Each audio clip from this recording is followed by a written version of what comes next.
Richmond Art Gallery presents A Small But Comfy House and Maybe a Dog, from April 22 to June 11th, 2023.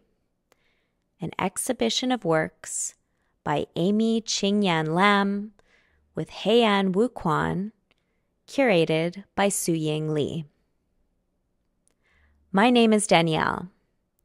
I am a non-disabled, white settler artist and describer. You are listening to the described tour of the exhibition. Welcome.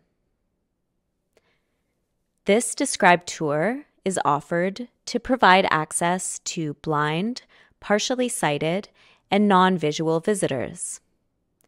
The descriptions are an interpretation of the work from my perspective as a sighted artist, and were developed alongside Amy Ching-Yan Lam's writing and consultation, as well as support from the curator of the exhibition, Su-Ying Lee, and gallery director, Sean Dassey.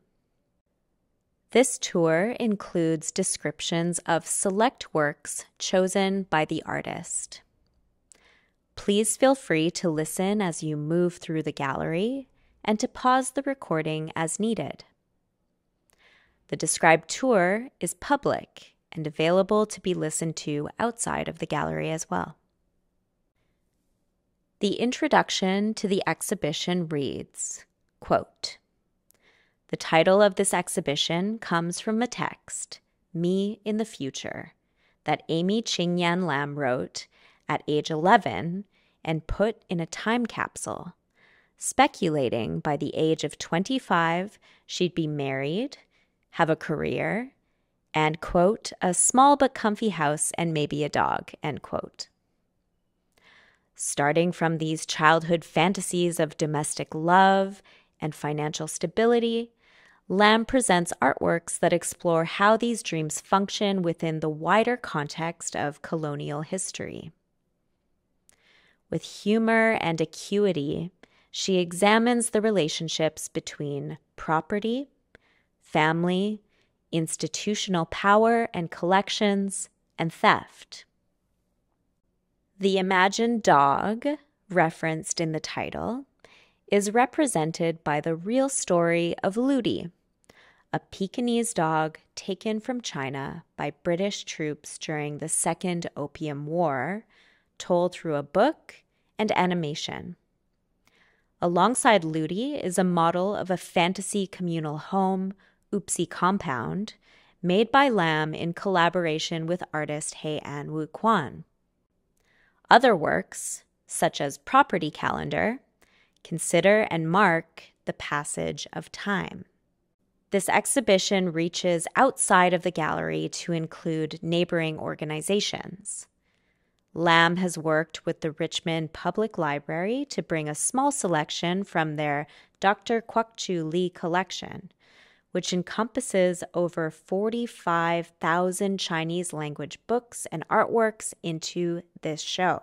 In turn, artworks from the Richmond Art Gallery's collection are available for public loan over the duration of Lam's exhibition.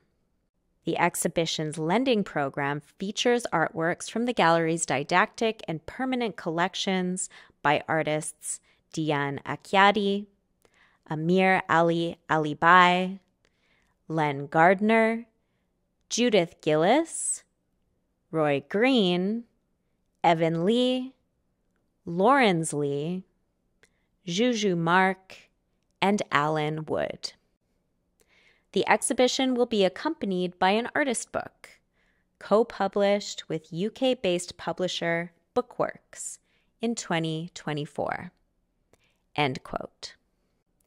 Please visit richmondartgallery.org/smallcomfyhouse for artist and curator bios, information about the lending program, and additional content related to the exhibition. The Richmond Art Gallery is located inside the Richmond Cultural Center, which also houses the Richmond Public Library, City of Richmond Archives, Richmond Museum and Richmond Art Center, and Media Lab. The artist worked with these neighboring organizations to bring archival content into the exhibition, such as Dr. Lee's books and zodiac sculptures. The Richmond Art Gallery has an unconventional shape, unlike the white cube that might be expected. The gallery starts as an expansive, triangular space that leads to a circular back room that is lined with windows. Through the windows, the Richmond Center shopping mall is visible, and the construction of an immense condo complex is underway. The inclusion of this view is intentional, as themes such as private property, real estate, and family are a focal point of the exhibition.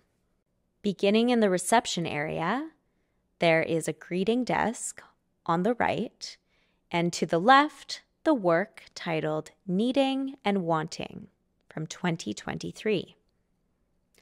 A milky white bathroom sink sits atop a narrow gray cabinet. A plastic container of the same gray color is positioned on the floor directly in front of the cabinet. The modest construction is compact, built to fit in a tiny, condo-sized bathroom, perhaps. The faucet is long and elegant, like the neck of a swan, with a brushed nickel finish, silvery smooth.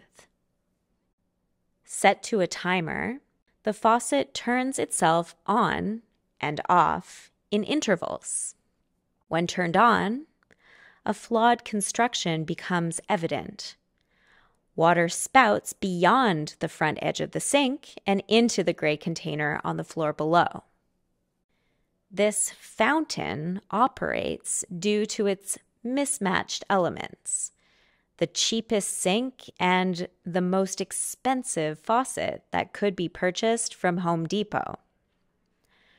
Water collects in the gray container to recirculate in an ongoing rhythm of flow and welcome. This fountain, titled Needing and Wanting, was made in collaboration with Haeahn Woo Kown, partly in response to a feng shui reading of the gallery by local expert Sherman Tai. Lam commissioned this reading after learning that Dr. Kwok-Choo Lee, whose collection at the Richmond Public Gallery is featured as part of this exhibition, was a feng shui scholar. Sherman Tai's reading influenced various aspects of this exhibition, ranging from the placement of artworks to the color of the walls and the inclusion of live plants. Water features are recommended to support a sense of energy and prosperity. Moving past the fountain to descend into the gallery. To the left is a long, accessible ramp. Stairs are to the right. The exhibition includes many components, and the artworks are installed all over the gallery. Some works hung on walls, some displayed on plinths. There are several sofas arranged for seating, conversation, and viewing.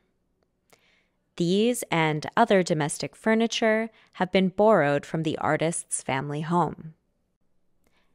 In the back of the gallery, 4 sofas are positioned in a circle like benches on a carousel.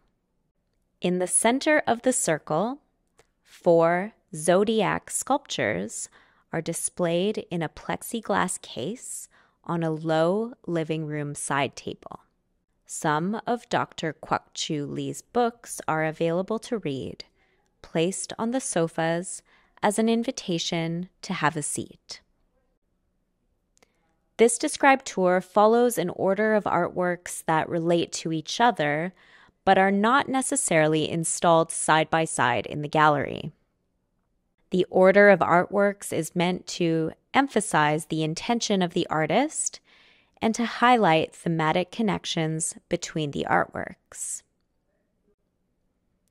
The way the artworks are installed in the gallery supports a fluid visit from piece to piece and influences a slowed and non-linear experience of time.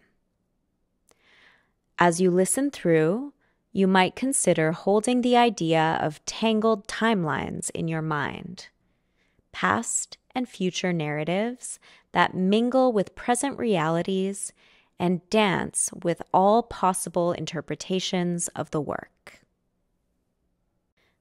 The centerpiece of the exhibition is the work titled Me in the Future.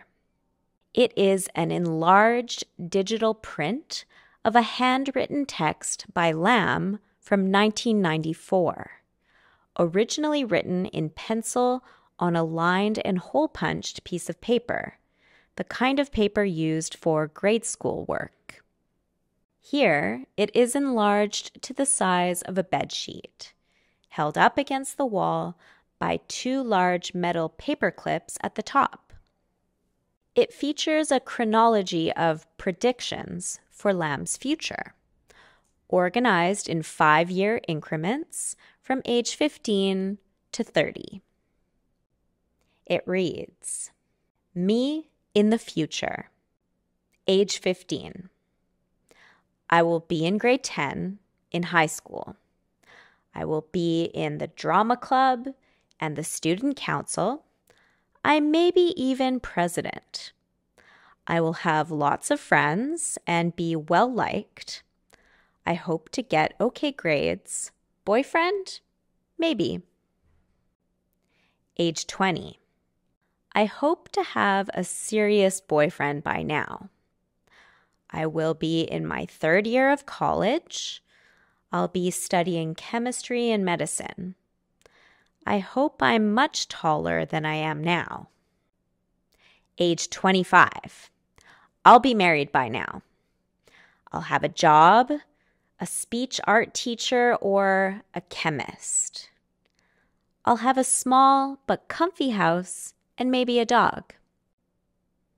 Age 30. I'll have a daughter. I'll keep my job and my husband will take care of her, and vice versa. I'll dress her up. In all, I'll have a pretty good life. Lam shares, quote, I wrote this when I was 11 years old in 1994 and put it into a time capsule.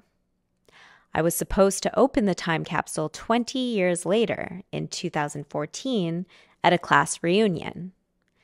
I never made it to that reunion, but my mom found this time capsule last year as she was preparing to move out of our family home in Calgary and gave it to me, end quote.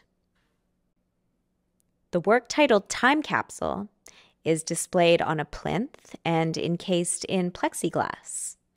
It is located to the left of Me in the Future in the center of the gallery. The time capsule was assembled and decorated by the artist. It is a medium-sized cardboard box wrapped in blue construction paper that has been hand-painted. Dashes like raindrops decorate the top surface with corners enhanced by triangles of sunny yellow and soft rose. The artist's first name, Amy, and numeral 10 years are painted in yellow on one side. The Me in the Future text was found recently by Lam inside this time capsule, which is also filled with letters and objects from her younger self. As the artist reacquaints with these past dreams and aspirations, she measures the truths of her current reality. We are invited to indulge in glimpses of irony, earnestness, and accuracy along with her. The work titled Oopsie Compound is a model of a fantasy communal home created by Lam in collaboration with Haeahn Woo Kown. Oopsie Compound was conceived with the intention of housing a multi-generational population and is composed of 5 sculptures with multiple components, each representing a part of the compound.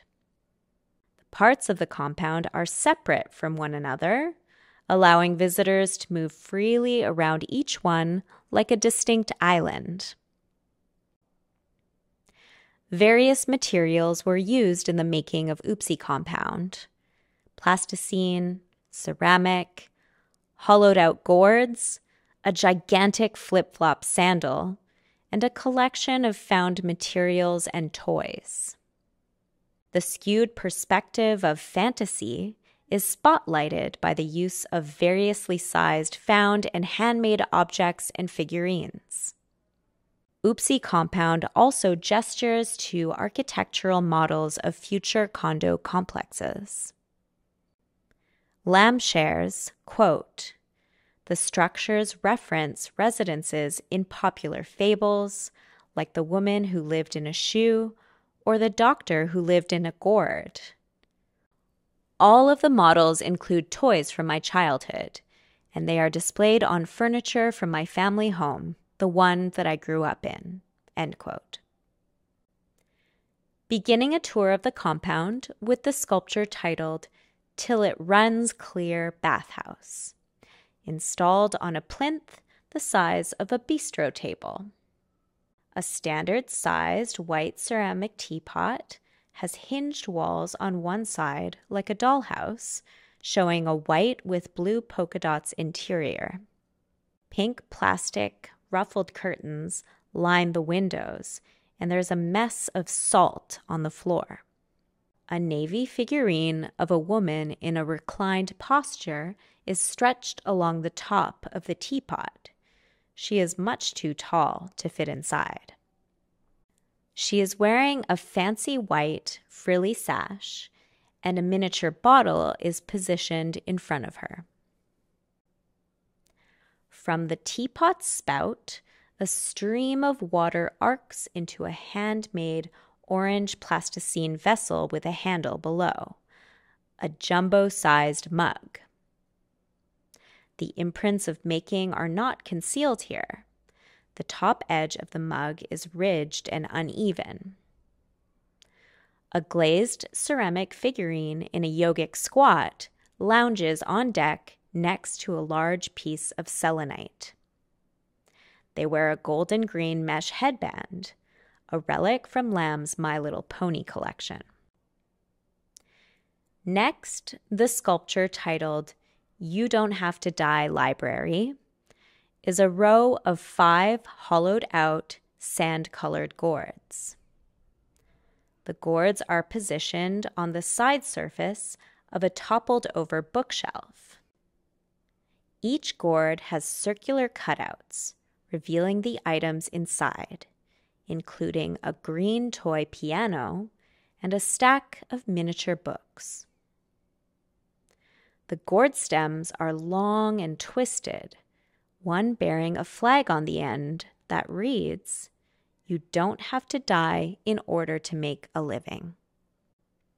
Below the row of gourds, a dinner plate-sized donut is surrounded by miniature dining chairs made from bent serving utensils. The edible dining table is made of dirt bread, chocolatey brown with a mint green sugar icing made out of ceramic. Finally, the sculpture titled "At the Edge of Sleep House" is a giant platform flip-flop sandal around the size of a utility wagon. The sandal is positioned atop a mound of sand. It appears to be well worn, with imprints of an imaginary giant's toes and heel marked into the sole's surface. Shards of acrylic, like segments of broken glass, are embedded in the sole of the sandal and scattered in the sand below. The shards range in size, some as large as postcards. Miniature fabric pillows and sheepskin rugs rest on some of the shards, suggesting a precarious place to rest. The work, titled "Ludi Goes to Heaven," is a 4-minute and 30-second animation that screens on a loop on a wall-mounted video monitor. A love seat is positioned here for viewing, and pink fluffy slippers are left haphazardly on the floor. Ludi, a small Pekingese dog, is asleep on a soft blanket. Her dark brown eyes are set into honey-colored facial fur. They open and close lazily throughout the animation. Ludi's slick, pink tongue is flopped out of a snoozing mouth, and her fluffy white belly is exposed as she sleeps. The style of animation is near realistic, though this dog breed has a stuffed toy appearance. The setting is quiet, a dirt floor with sparse plant life. In the foreground, a delicate lavender-colored poppy in full bloom sways gently over a grassy nest. Specks of sparkling dust bob around the scene. The slow, dreamy pace shows the light of day shifting into night.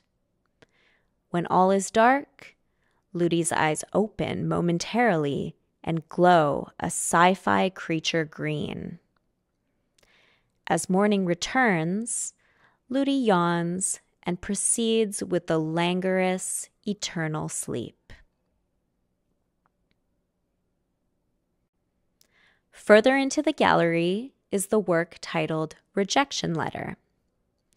It is an enlarged replica, again around the size of a bedsheet, of a letter received by the Richmond Art Gallery's director, Sean Dassey, from Buckingham Palace. The letter reads, Buckingham Palace, 22 April 2022. Dear Mr. Dassey, loan request, Amy Lam, Ludi Goes to Heaven, Richmond Art Gallery, 28 January to 26 March 2023. Thank you for your recent letter requesting the loan of Ludi by Friedrich Wilhelm Kiel.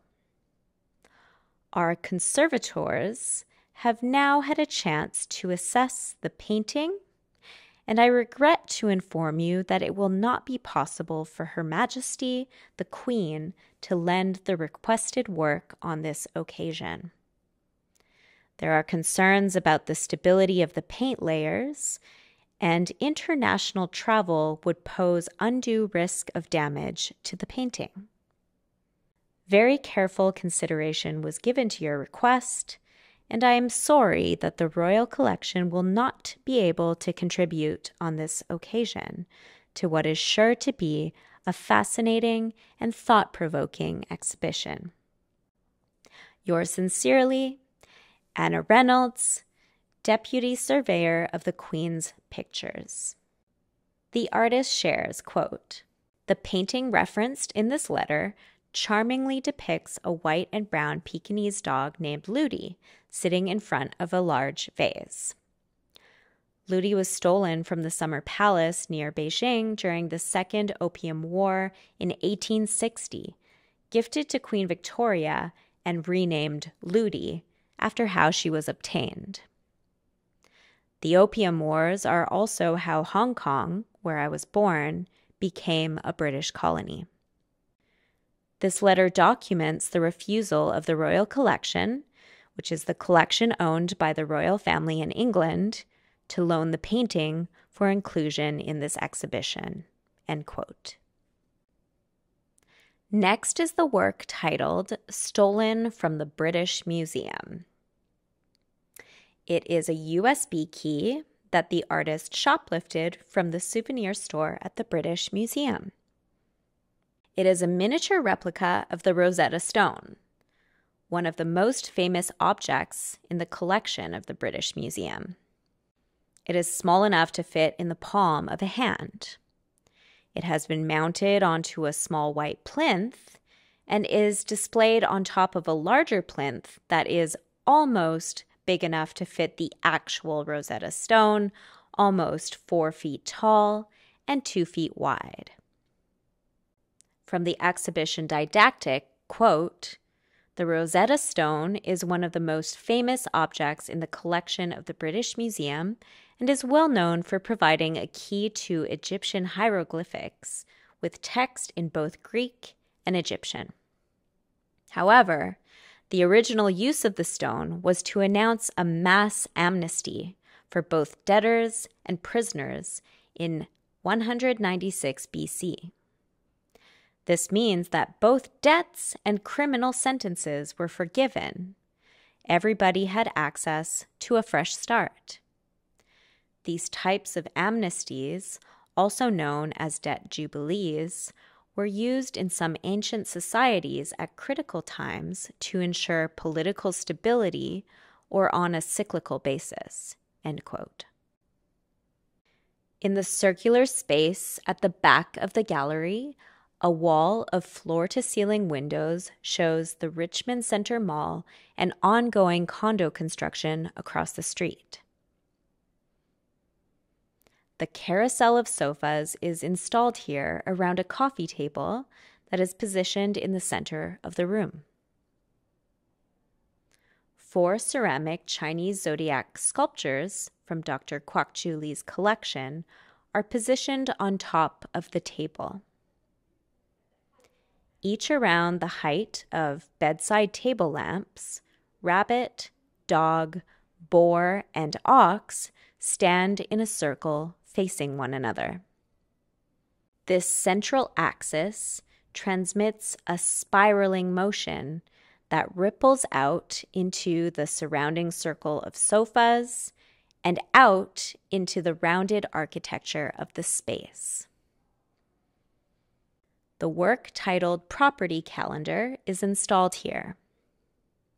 10 one-a-day calendars are hung in a row along the walls, each showing a different date.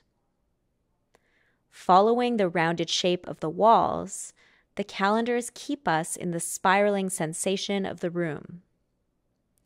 Side by side, they represent a strange passage of time, one that slips out of a habitual prescribed order of day by day.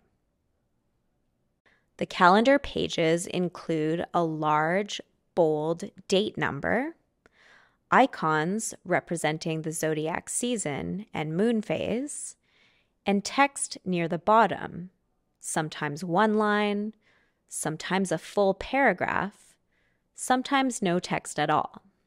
These are not daily fortunes or affirmations, but rather a collection of journal entries kept by the artist. She shares, quote, "I started keeping this property journal at the end of 2021 and stopped at the end of 2022. The original idea was to write down every time the topics of real estate, property, and housing came up in conversation." End quote. Every day of the exhibition, the front page of each calendar is torn off to reveal the next. The torn off pages accumulate on the floor.